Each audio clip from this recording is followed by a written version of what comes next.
ముందుగా నమస్కారం అధ్యక్ష.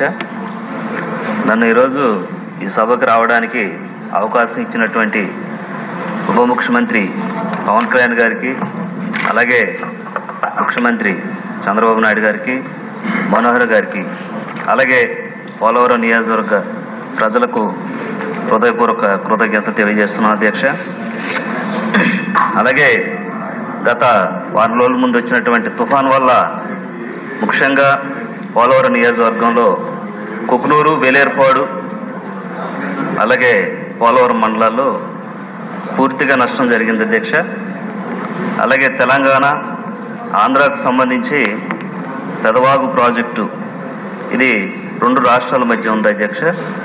దీనివల్ల మెయింటెనెన్స్ సరిగ్గా లేక మొన్న వచ్చినటువంటి వరదల వల్ల అక్కడ ఉన్నటువంటి ఏదైతే వేలేరుపాడు మండలాల్లో సుమారు 7 పంచాయతీలు, 12 గ్రామాలు పూర్తిగా ధ్వంసమైనవి అధ్యక్ష.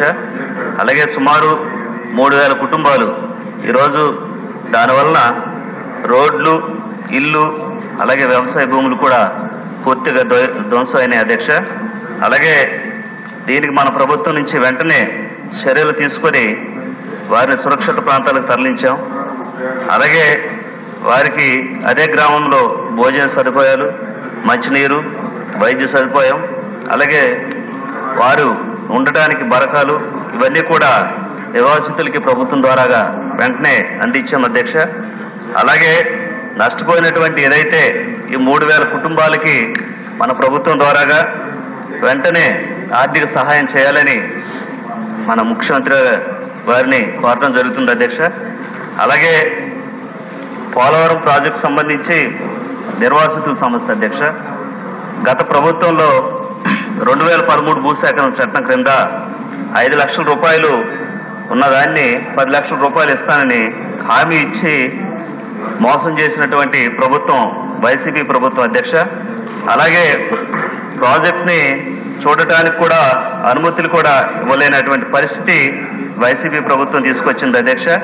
అలాగే 2014 నుంచి 2019 వరకు మన ప్రభుత్వంలో బస్సులు పెట్టి మరీ పోలవరం ప్రాజెక్ట్ని చూపించే ప్రయత్నం మన ప్రభుత్వం చేసింది అధ్యక్ష. అలాగే నిర్వాసితుల సమస్యలు పోలవరంలో వర్ణనాతీతం అధ్యక్ష.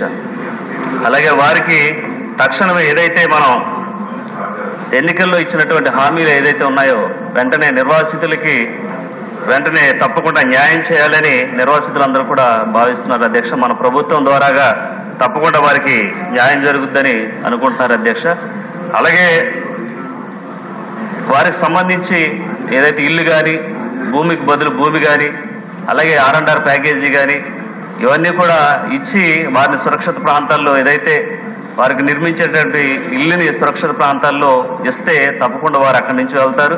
ఏదైతే వరదలు వచ్చిన టైంలో తప్పకుండా వారు సురక్షిత ప్రాంతాలు ఉండే విధంగా మన ప్రభుత్వం తప్పకుండా చర్యలు తీసుకోవాలని మనస్ఫూర్తిగా కోరుకుంటూ ఈరోజు ఏదైతే వారికి నష్టపరిహారం ఇచ్చి మన ప్రభుత్వం ద్వారా ఆదుకోవాలని తప్పకుండా అదే క్రమంలో పోలవరం నియోజకవర్గంలో ఉన్నటువంటి గిరిజన ఏదైతే నిర్వాసితులు ఉన్నారో వారందరినీ కూడా మన ప్రభుత్వం ద్వారాగా తప్పకుండా ఆదుకోవాలని ఈరోజు ప్రభుత్వాన్ని పోలవరం నిర్వాసితుల తరఫున నేను వేడుకుంటూ ఈరోజు ఈ అవకాశం ఇచ్చినటువంటి పవన్ కళ్యాణ్ గారికి, అలాగే మనోహర్ గారికి, చంద్రబాబు నాయుడు గారికి నా హృదయపూర్వక కృతజ్ఞతలు తెలియజేస్తూ సెలవు తీసుకుంటున్నాను.